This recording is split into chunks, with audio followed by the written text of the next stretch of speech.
2,000 ರೂಪಾಯಿ ಪಾಸನ ಮಾಡಿದ್ರಿ. ದಿವಾಳಿ ಆಗಿರುವಂಥ ಸರ್ಕಾರ.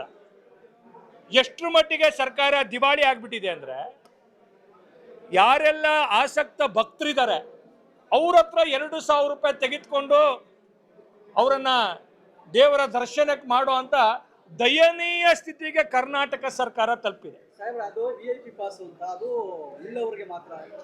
ನಾವು ನೋಡಿ, ಸಮಾಜವಾದಿ ಮಾತನಾಡೋ ಅಂತ ಸಿದ್ದರಾಮಯ್ಯ, ಮಹದೇವಪ್ಪ, ನಾವೆಲ್ಲ ಈಕ್ವಾಲಿಟಿ ಮಾತನಾಡೋ ಅಂತ ಮಹದೇವಪ್ಪ, ನಾವೆಲ್ಲರೂ ಒಂದೇ ಸಮಾನರು, ನಾವು ಬಡವ ಬಲ್ಲಿಯದ ಬೇಡ ಅನ್ನೋರು, VIP ಅನ್ನೋ ಕಲ್ಚರ್ ಇವ್ರ ಬುದ್ಧಿಲಿ ಯಾಕೆ ಬಂತು?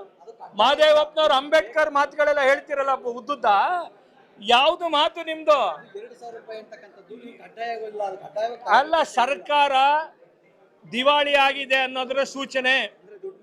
ದುಡ್ಡು ಮಾಡೋದೇ ಸರ್ಕಾರದ ಇಡೀ ಬೆಲೆ ಏರಿಕೆ ಎಲ್ಲದರಲ್ಲೂ ಮಾಡಿದ್ರು.